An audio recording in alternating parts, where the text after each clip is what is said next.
Morning, everybody. I'm super excited to have Ashleigh Vogstad from Transcends to share with us her journey, what she's doing with our great company, and where the partner ecosystem is going. Ashleigh, good morning and welcome. Thank you so much. I'm thrilled to be here today. So great meeting you in the channel ecosystem. So doing a podcast together on channel partnerships really does seem quite suiting. Appreciate the opportunity. You're welcome. Thank you.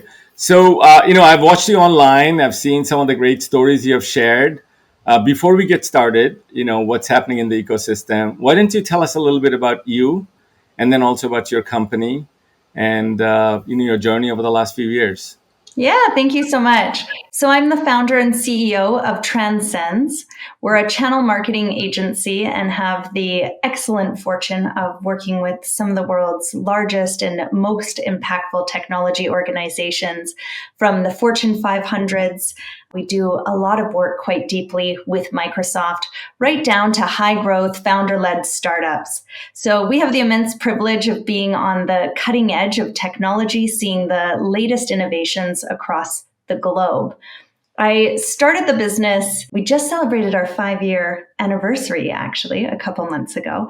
So I started the business just over 5 years ago and really just on the opportunity to help technology companies partner with one another. I'm very passionate around people helping people, working together and collaborating. And the second part was really to build a business that was values aligned. And I saw a huge opportunity in the technology market to create a company that was maybe doing something a little bit different. One of our values, for example, is conscious connection. So we really look at how can we meaningfully connect people both within our organization, with our clients, and in the communities that we serve in a meaningful way. And part of the complex part or the opportunity is to do that from a fully remote business. So starting Transcends in 2018, we were fully remote then and continue to be fully remote today. But one of the things that I love sharing stories around is remote first doesn't mean remote only. So we're constantly challenging ourselves on how we create in-person experiences as well, which really solidify that workplace culture. Awesome. So talk to us a little bit about, I know you were in Europe recently. So what markets do you operate? Where are your customers are? And typically, how do you engage? What life cycle you go through? Maybe you can give us a high level overview before we jump into sort of some of the trends in the ecosystems. Yeah. What city did you and I meet in? Somewhere was that? Middle of the country, yeah. Yeah, exactly. So I spend a lot of time on airplanes. I love being up in the air, thank goodness, since I'm doing that so often. Last week, I was in Europe, had the privilege and opportunity to visit with some of our clients in London, in Amsterdam, in Germany. It was great fun. And really one of the things that I'm getting out on the road for is to help businesses facilitate their partnerships. So right from the beginning of thinking about who they want to partner with, is that a hyperscaler, for example, like a Microsoft, a Google Cloud, or an AWS, or is that maybe a lot of the work that you do actually, helping a company build up their own partner channel? And really, I get to have fun and share stories about the latest trends in the market, whether that's marketplaces or AI. This time around in particular, focused a lot on security and the need for cybersecurity solutions, and also increasing regulations and sustainability. And all of these global market forces, technology has a tremendously important role to play. So helping guide some of our clients with that technology-based strategy. But in terms of where we operate, I think about us like a SWAT team. We're small but powerful, impactful. We definitely measure in results, and that's why I believe that our clients continue to return to us. So with our clients oftentimes being in that Fortune 500 category, they're global organizations, and we activate with them in many countries across the globe. It's an interesting dichotomy because we're like I say, in our 6th year of business now, and I still do view us as a startup. And for a startup to be able to service these extremely large companies, I think requires a different kind of a mindset and also a different type of corporate setup. So from the very early days, Transcends has been operating in Canada. I'm a Canadian. We have employees in Canada, tax infrastructure, and we do the same in Australia, New Zealand, and to varying extents in the United States. We've operated in the US since day one with clients, but the tax infrastructure is quite different in that market. So only now are we doing a full corporate US setup. Our clients are everywhere, hence being in Europe more recently. And we have team members throughout the Middle East, North America, Australia, New Zealand. We have contractors who work across Asia. And coming back to something I touched on at the very beginning, why create this business? Being an entrepreneur can be challenging at times, and really coming from that value-centric place. So one of our values is digital freedom. And for us, that really translates as working with the absolute best people, no matter where they are on the globe. And so we have this really cool challenge to build a powerful culture and to do that in very disparate parts of the world. We really aim to celebrate our differences and also to use that as a strength to better service our clients. How that can manifest in different ways, for example, as a marketing agency, we run marketing campaigns, whether that's lead generation campaigns on something like LinkedIn, or if that's, writing powerful stories, blogs and white papers. We do a lot of market research reports or award nominations. And we can do that from truly anywhere in the world. And that digital freedom value helps us to remember to celebrate that diversity, which I think is a really cool part of what we get to do. That's pretty cool. That is awesome. So tell me a little bit about why did you get started? What got you started the company? A little bit about your background, the whole beginning of it. I mean, you're very entrepreneurial as well. And one day I would love to get into the details of that story. For me, I laugh because, in some ways, I feel I was never so-called meant to be an entrepreneur. And I feel a lot of good luck and fortune landed me in the position that I'm currently in. And then when I really reflect on it, I was 11 years old when I opened my first company, which was a Kids for Saving Earth club. I've always been really passionate about sustainability and giving back. Volunteering has afforded me some incredible experiences in life, including actually working in marketing and crisis communications for His Holiness the Dalai Lama, which is an incredible life experience. But I started this Kids for Saving Earth club. And at certain key moments as I got older, going through school and then university, I always looked for opportunities to, make my own mistakes. That whole adage about failing fast. I mean, there's no faster way to fail than opening up your own business. And I've always jumped at those opportunities. And with Transcends, I was at Microsoft beforehand. I was at Microsoft in their worldwide ISV team. In that capacity, I oversaw a program that was doing $850 million in Azure revenue. That was my number to hit, the $850 million. I'm incredibly proud to say that program continues to live and thrive within Microsoft, and it's well over $1 billion program now. After leaving Microsoft, I just saw this opportunity where they have so many incredible incentives and resources, but they're also this behemoth complex organization. And they have 400,000 partners across the globe. And really what Transcends is about is that connective tissue, helping technology companies leverage the benefits and the sales teams and just the power of some of these hyperscaler relationships. So let's build on that. So our entire software stack for partner relationship management is built on Azure. We are on Microsoft, Azure Marketplace, App Source. We have 500 plus reviews.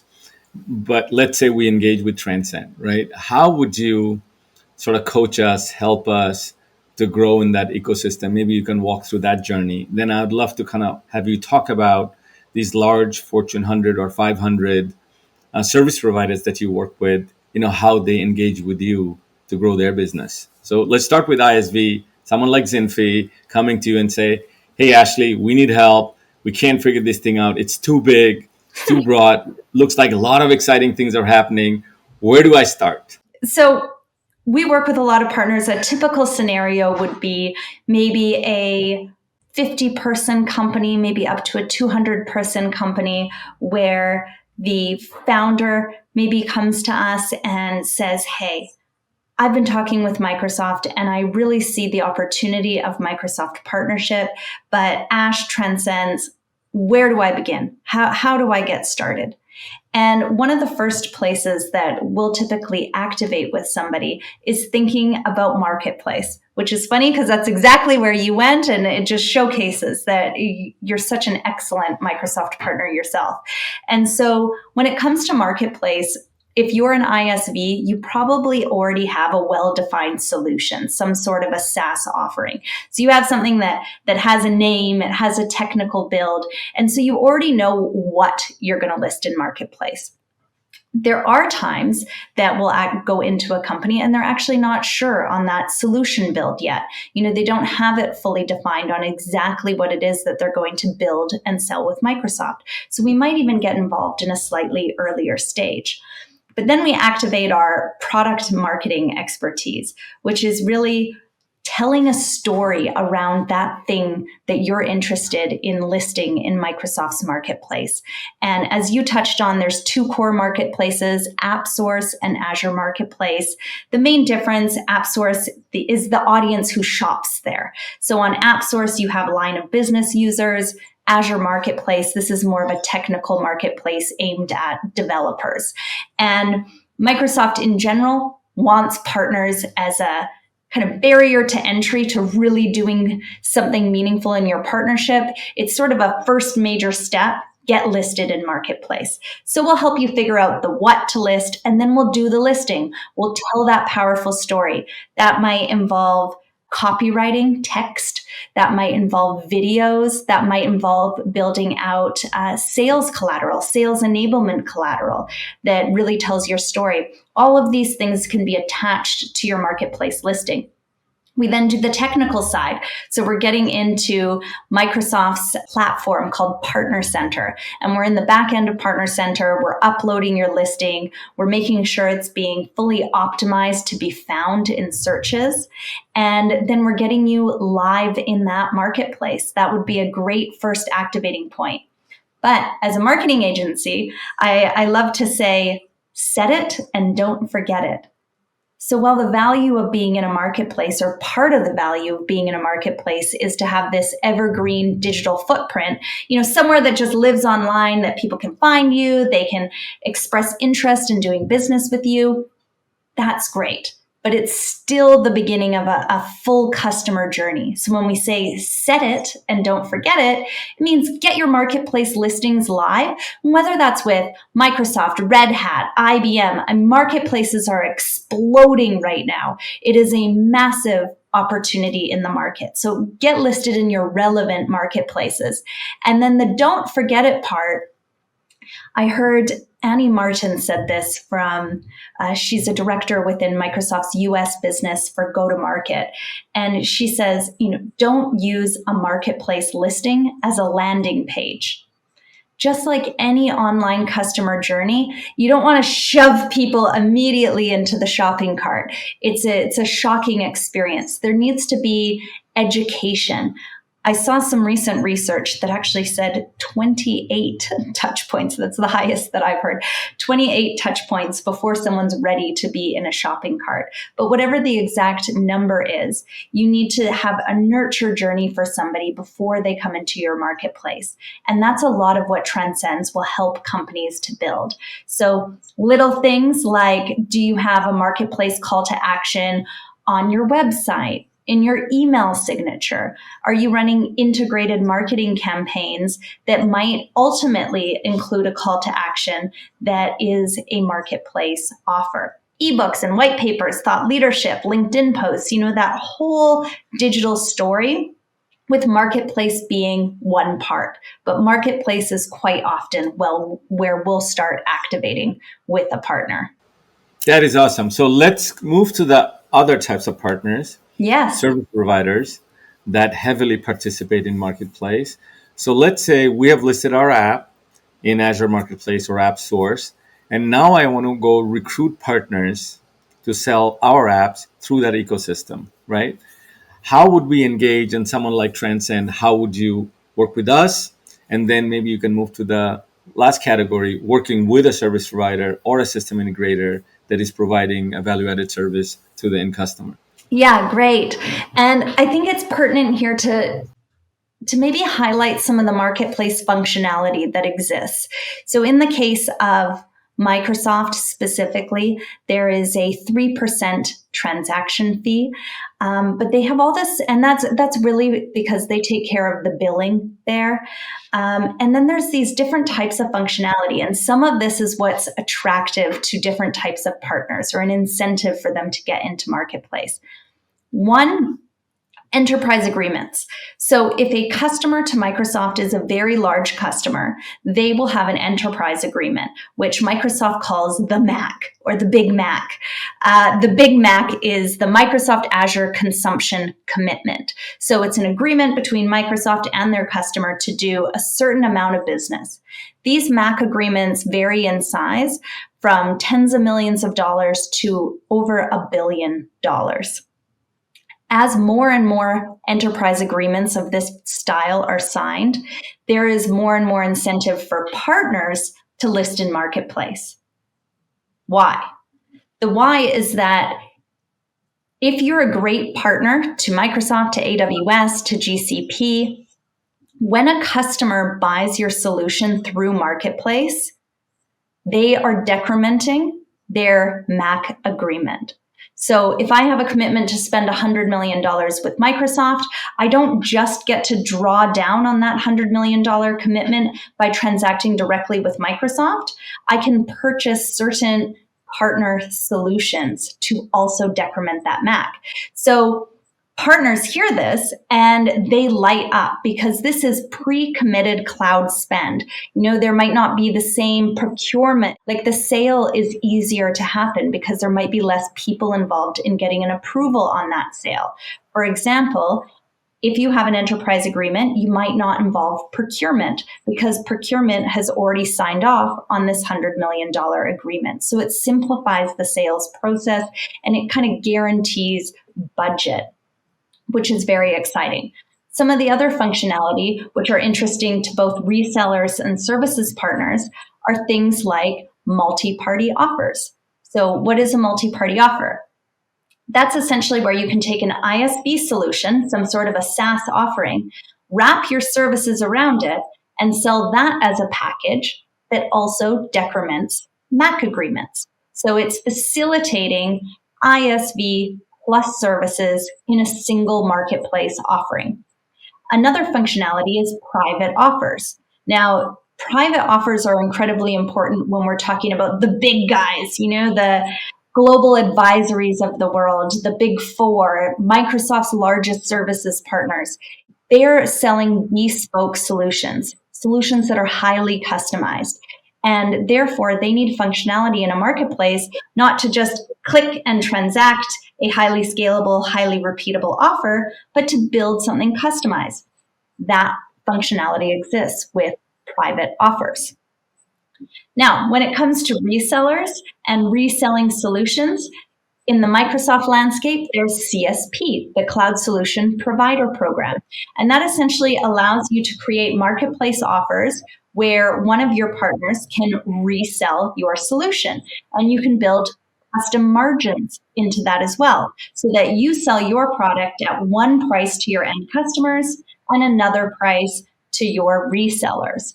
All of this functionality is really being driven from a bunch of marketplace trends, really. The average buyer is much younger. I read recently 65% of buyers are now millennials. They want to buy online. So there are these marketplace trends that are really creating urgency and a huge volume of business around marketplaces that are incentivizing companies of all shapes and sizes to get in. But in the true two-sided marketplace model, this increased demand also means that the marketplace providers need to provide increased functionality for different shapes of deals and sizes of deals and styles of deals.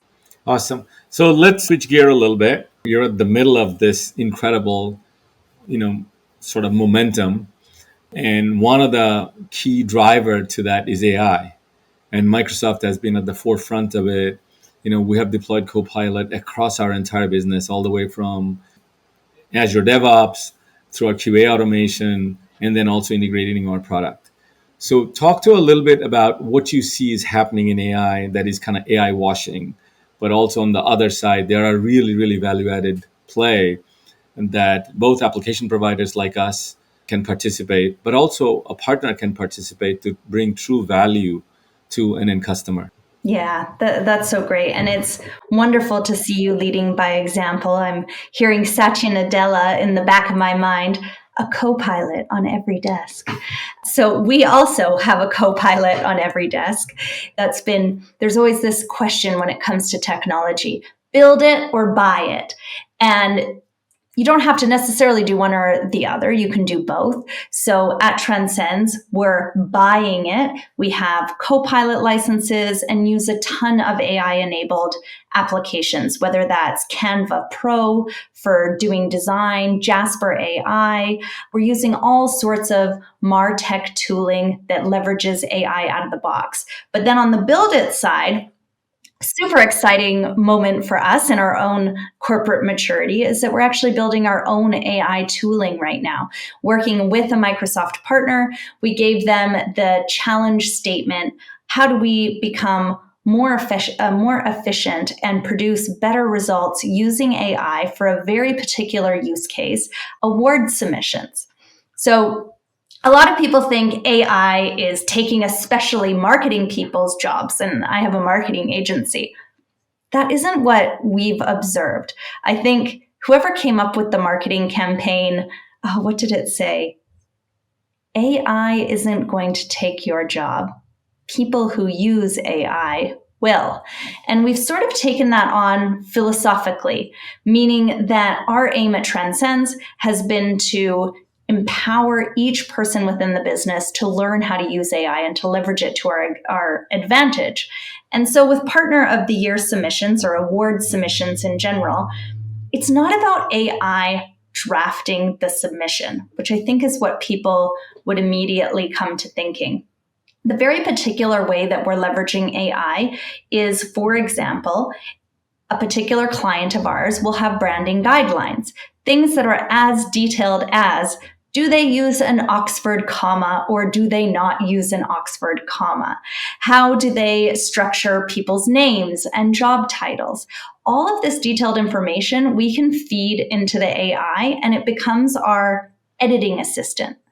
Another use case for award submissions with utilizing the AI, of course, we're using it for transcripts. So we interview a lot of people to get customer stories, and we're transcribing those interviews with Copilot in this case. And then we can feed those Copilot transcripts in to get summaries.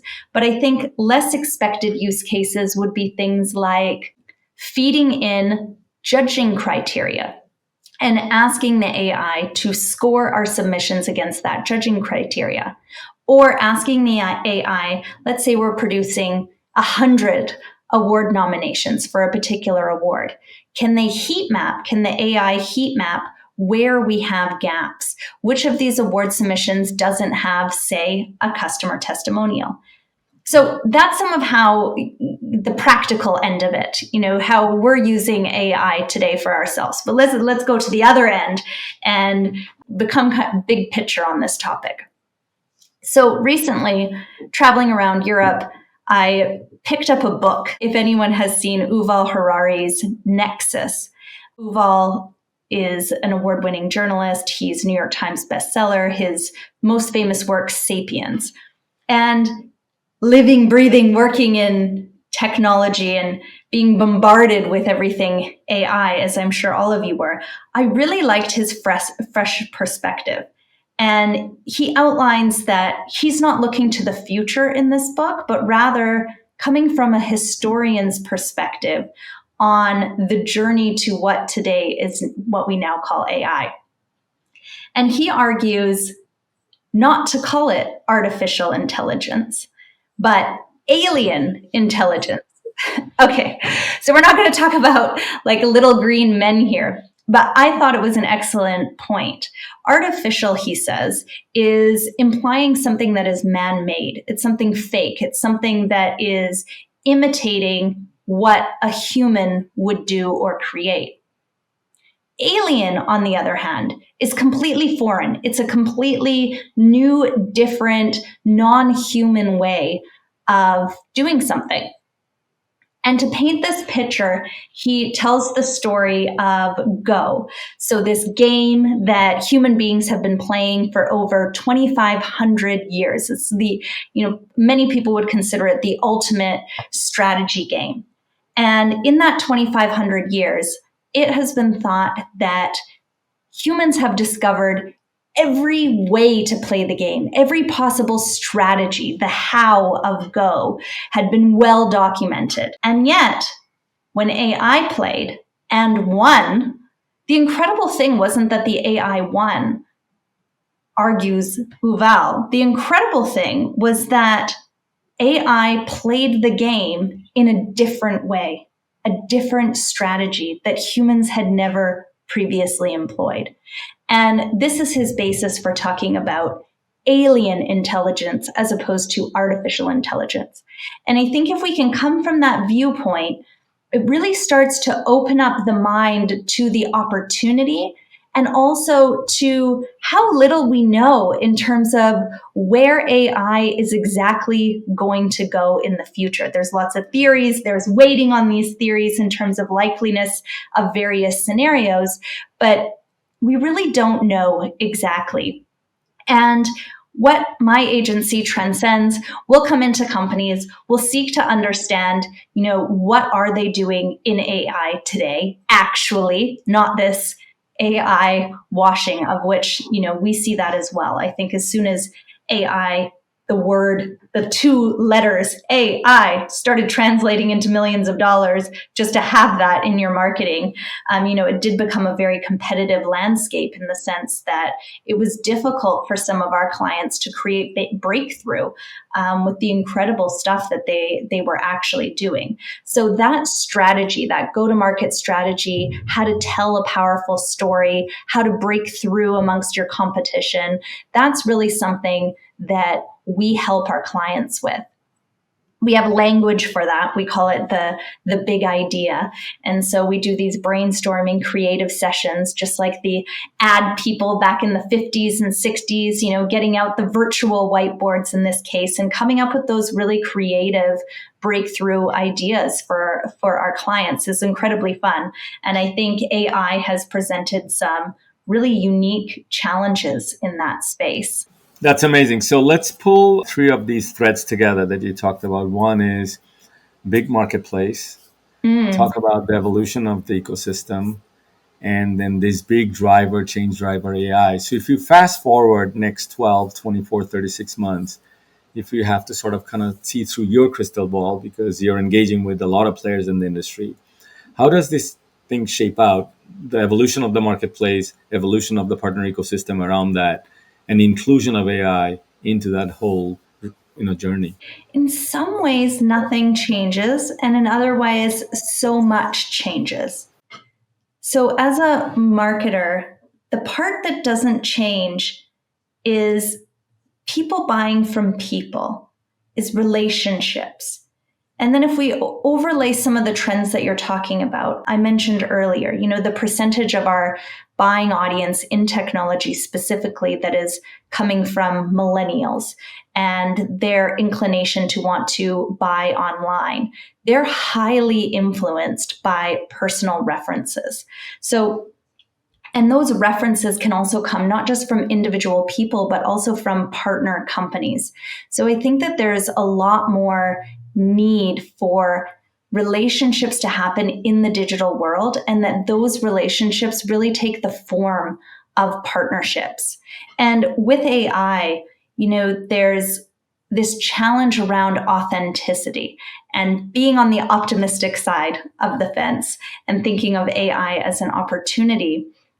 I see, if anything, that there's more need for this authentic human connection and for us to find new ways in a virtual digital environment to really be connected, because that's the piece that AI just isn't going to service us for. And marketplaces are one way, one place really that these interconnections can happen. You opened up saying you have over 500 reviews in AppSource. I mean, that's incredibly impressive, and you're mentioning that for a reason, because psychologically, and understand that that carries weight, that has gravitas. If 500 of your customers are willing to make this extra effort of actually going through, we all find surveys annoying, getting people to just complete that is a huge task. And having over 500, that's really meaningful. And those are the kinds of avenues that we help our clients with, those digital touch points. Where can you connect through partnerships, through Microsoft or marketplaces, and potentially with the help of AI as well? Ashleigh, this has been an amazing discussion. I think your company name absolutely represents you and your driver and your persona. I would love to have you back, but thank you for sharing, your journey, where the market is, and where we're going. Thank you. This has been a pleasure. Thank you so much.